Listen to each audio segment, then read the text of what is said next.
Hello student, welcome back to chemistry class with Sharad Gupta. बच्चों, आज का टॉपिक है एजियोट्रॉप्स।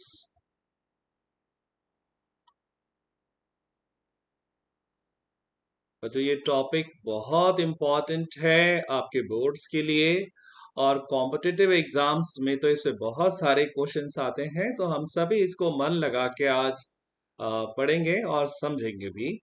बच्चों, एजियोट्रॉप्स पढ़ने के लिए एक जो टॉपिक हमको रिफ्रेश करना बहुत जरूरी है, that is concept of distillation.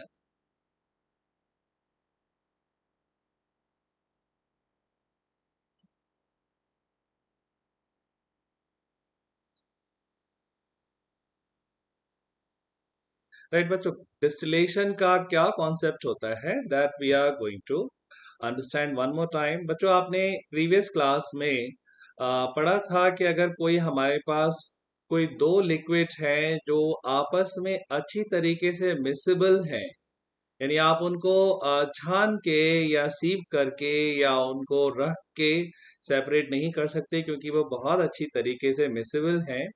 तो ऐसे लिक्विड को बच्चों आपको अगर सेपरेट करना हो तो उसका लिए हमारे पास एक कॉन्सेप्ट होता है and that is the concept of distillation. Distillation में बच्चों क्या करते हैं, ये जो हमारे पास दो लिक्विड है ए और बी, इन दोनों लिक्विड के मिक्सचर को हम लोग अच्छे से हीट करते हैं और हीट करने पे क्या होगा, ये ए और बी दोनों ही जो है यहां से इवापोरेट होंगे। ए भी वेपर्स बनाएगा और बी भी अपनी वेपर्स में कन्वर्ट होगा।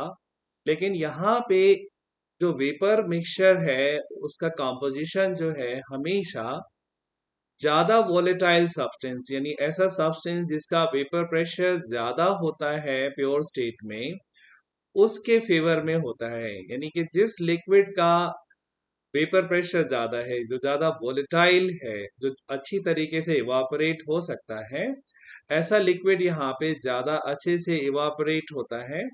और उसकी वजह से क्या होगा कि इस मिक्सचर को जब हम किसी दूसरे कंटेनर में ट्रांसफर करते हैं बच्चों, तो जो ज्यादा वोलेटाइल सब्सटेंस है, राइट, उसका कंपोजिशन जो है, उसका परसेंटेज जो है यहाँ पे बढ़ जाता है।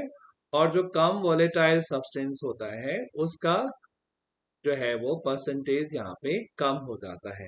यानी डिस्टिलेशन में जो मोस्ट इंपॉर्टेंट पॉइंट है बच्चों जो आपको याद रखना है कि it is separation technique and it is used for separating liquids which are miscible with each other, but they must have difference of their boiling point, right, और देयर वेपर प्रेशर। यानी वेपर प्रेशर अगर different होगा बच्चों तो boiling point जो है वो different होता है। और जब भी ऐसे मिक्सचर को हम हीट करते हैं तो जो ज्यादा वोलेटाइल सब्सटेंस जिसका वेपर प्रेशर ज्यादा होता है वो ज्यादा इवापोरेट होता है। और ऐसे हम वेपर मिक्सचर को अगर हम दूसरे कंटेनर में ट्रांसफर करते हैं तो वहां पे जो मोर वोलेटाइल सब्सटेंस है उसका परसेंटेज कंपोजिशन ज्यादा होता है। और यही प्रोसेस अगर हम रिपीट करते हैं या हम इस पे डिस्टिलेशन कॉलम लगा लेते हैं तो ये परसेंटेज ऑफ वोलेटाइल कंपोनेंट और ज्यादा बढ़ जाती है। राइट बच्चों, एक और कॉन्सेप्ट की यहाँ पे जरूरत होती है इज़ोट्रॉप्स को समझने के लिए, that is a deviation from Raoult's law. From Raoult's law, right बच्चों, ये डिविएशन जो है राउल्स लॉ का, ये हम लोग पिछले वीडियो में काफी अच्छी तरीके से समझ चुके हैं। तो मेरा आपसे यही रिक्वेस्ट होगा कि आप पूरा वीडियो दोबारा देख सकते हैं जिससे कि आपको डेविएशन और उसके कॉजेस जो है वो अच्छी तरीके से समझ में आ जाए। Now we are coming to azeotropes के व्हाट आर एजियोट्रॉप्स। राइट बच्चों, एजियोट्रॉप्स को बच्चों हम लोग कांस्टेंट बॉइलिंग मिक्सचर भी कहते हैं। राइट, क्यों कहते हैं ये अभी हम समझेंगे बच्चों। और इसके दो टाइप जो है वो एजियोट्रॉप के हमको पढ़ने हैं। One is minimum boiling azeotrope,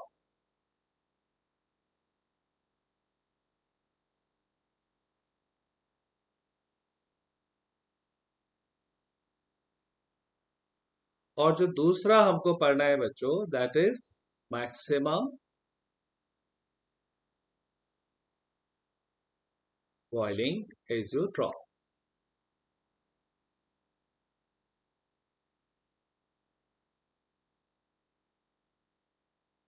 right बच्चों, तो पहले हम स्टार्ट करते हैं मिनिमम बॉइलिंग एजियोट्रॉप की, कि मिनिमम बॉइलिंग एजियोट्रॉप क्या होता है। ठीक, स्टार्ट करेंगे वहीं अपने दो लिक्विड, हमारे फेवरेट लिक्विड है ए और बी। ये ए है बच्चों, और दूसरा हमारे पास में लिक्विड है बी। इन दोनों को जब हमने मिक्स किया, तो जी हाँ, जैसे पहले हमारा सॉल्यूशन ए बी यहाँ पे बन गया बच्चों।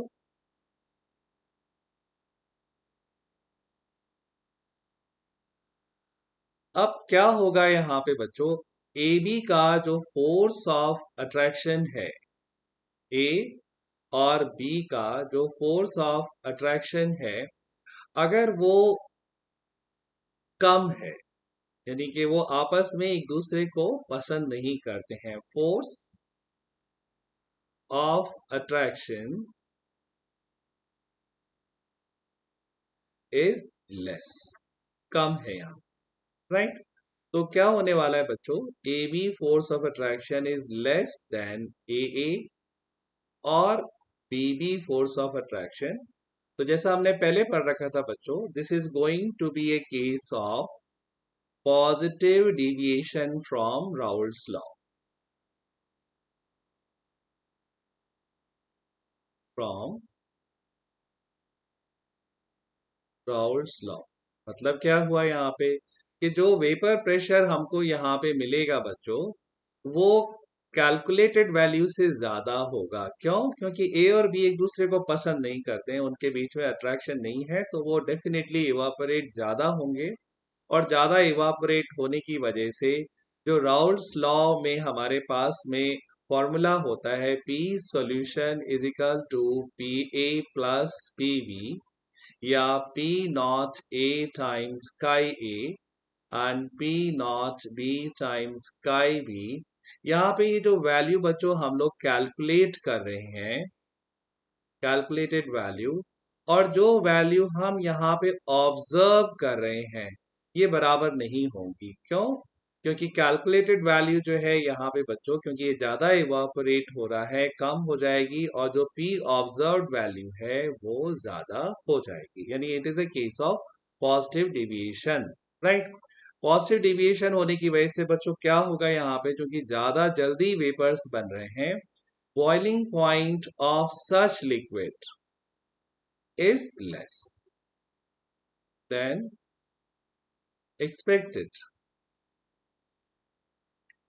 राइट, ऐसे लिक्विड्स का बॉइलिंग पॉइंट कम होता है। एक बार फिर से देख लीजिए बच्चों, अभी तक हमने क्या पढ़ा है।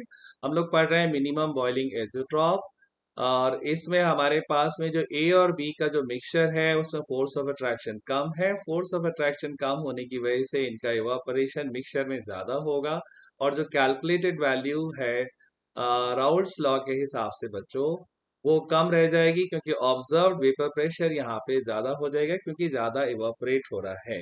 राइट, अब क्वेश्चन ये आता है कि ऐसा कौन सा मिक्सचर है जिसको हम यहाँ पे मिनिमम बॉइलिंग एजियोट्रॉप कह सकते हैं। बच्चों हमारे पास केस है एथेनॉल और वाटर का। जब हम इथेनॉल और वाटर का डिस्टिलेशन स्टार्ट करते हैं, तो पहले तो डिस्टिलेशन अच्छे से चलता है बच्चों, यानी इथेनॉल का जो वेपर्स है वो कंपोजिशन में ज्यादा होगा, वाटर का कम होगा। But when ethanol becomes 95% and water becomes 5%, और हम उसको फिर से कंटिन्यू टू डिस्टिल करते हैं, यानी हम उसको डिस्टिल करते रहते हैं बच्चों, तो क्या होता है ऐसे में, जो हमारे पास में मिक्सचर है जिसमें 95% तो एथेनॉल है और 5% बच्चों उसके अंदर वाटर है। इस मिक्सचर में जो है, अगर आप उसको कंटिन्यू डिस्टिल करेंगे बच्चों, तो क्या होगा, जो वाटर वेपर्स है वो 5% ही हमको मिलती है और जो इथेनॉल है वो आपको 95% मिलता है। यानी ऐसे मिक्सचर को बच्चों हमको डिस्टिल करके अब कोई फायदा नहीं है, क्योंकि यहाँ पे जो कंपोजिशन मिक्सचर का है वही कंपोजिशन जो है वो वेपर का है। और रीजन क्या है, रीजन सारे अभी हमने डिस्कस कर लिए हैं यहाँ पे, कि एथेनॉल और जो है वाटर को मिलाने से हमारे पास में एक यहाँ पे मिनिमम बॉइलिंग एजियोट्रॉप जो है वो बन रहा है। यानी इसमें जो है जो परसेंटेज है कंपोजिशन लिक्विड की, वही कंपोजिशन जो है हमको वेपर्स में मिल रहा है। और ये मिक्सचर कंटिन्यूअसली बॉईल करेगा और बॉइलिंग होता ही रहेगा। यानी आप इस वेपर्स को कलेक्ट करके दोबारा से बॉईल करेंगे, फिर आपको 95% अल्कोहल और 5% वाटर मिलेगा। तो इसीलिए इस कांस्टेंट बॉइलिंग मिक्सचर को हम डिस्टिल फर्दर नहीं कर सकते, और इस तरीके के एजियोट्रॉप को हम कांस्टेंट बॉइलिंग मिक्सचर भी कहते हैं। राइट। तो बच्चों ये हो गया आपका पहले तरीके का एजियोट्रॉप, जिसको हम मिनिमम बॉइलिंग एजियोट्रॉप कह रहे हैं। यहाँ पे दोनों लिक्विड्स को जब हम मिक्स कर रहे हैं तो वहां पे वेपर का परसेंटेज उतना ही आ रहा है, और ये मिनिमम बॉइलिंग एजियोट्रॉप की कंडीशंस मैंने आपको ये ऊपर दिखा दी हैं। राइट। इसके बाद दूसरा केस आता है बच्चों आपका मैक्सिमम बॉइलिंग एजियोट्रॉप। राइट। तो मैक्सिमम बॉइलिंग एजियोट्रॉप क्या होगा बच्चों?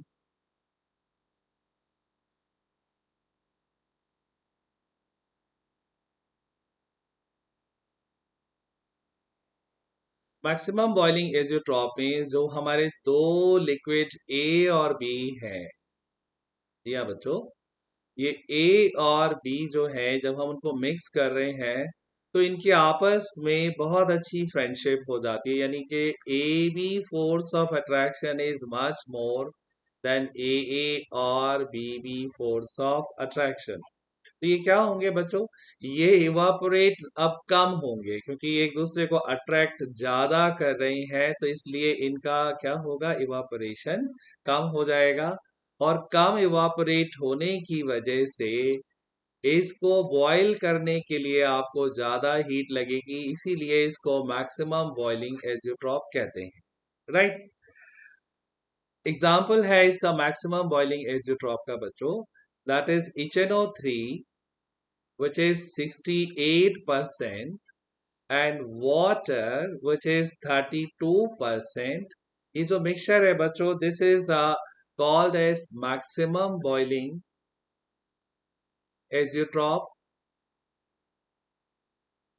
और इसमें भी वही होगा बच्चों कि अगर हम इसको कंटिन्यूसली जो है बॉईल करें, तो जो लिक्विड का कंपोजिशन है 68% HNO3 और 32% वाटर, यही कंपोजिशन जो है हमको वेपर्स में भी मिलने वाला है।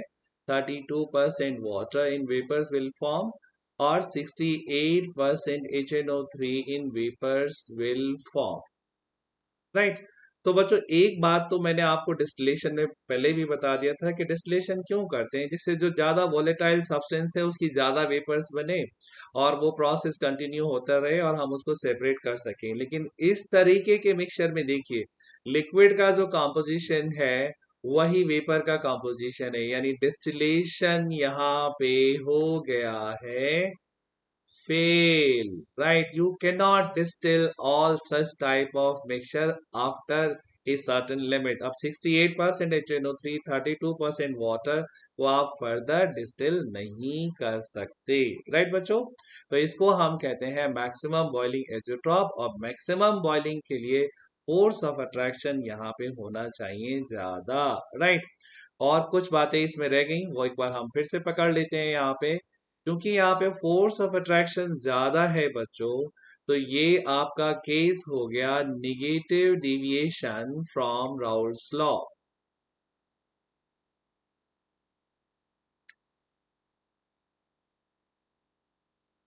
Raoult's law, right. और इस negative deviation of Raoult's law को हमने पहले भी पढ़ रखा था बच्चों, क्योंकि फोर्स ऑफ अट्रैक्शन ज्यादा है, जब ये पास आएंगे तो एनर्जी रिलीज करेंगे, तो यानी कि डेल्टा एच मिक्स हो गया यहाँ पे एक्सोथर्मिक। और चूंकि यहाँ पे फोर्स ऑफ अट्रैक्शन ज्यादा है बच्चों, तो डेल वी मिक्स यानी कि मिक्सिंग के बाद इनका वॉल्यूम भी घट जाएगा, ये लोग ज्यादा करीब आ जाएंगे, ज्यादा अट्रैक्ट करेंगे। तो ये आपका पूरा का पूरा केस हो गया मैक्सिमम बॉइलिंग एजियोट्रॉप। एग्जाम्पल है इसका HNO3 और वाटर 68% एंड 32%, राइट। यानी अगर हम मोटा मोटा बच्चों इस पूरे डिस्कशन को समझने की कोशिश करें, तो एजियोट्रॉप जो है बेसिकली हमको ये समझाने की कोशिश की गई है कि डिस्टिलेशन जब हम यूज करते हैं दो लिक्विड्स को सेपरेट करने के लिए, तो कभी कभी हमारे पास में एक लिमिट आ जाती है, हम उस लिक्विड को उस लिमिट के आगे डिस्टिल नहीं कर सकते।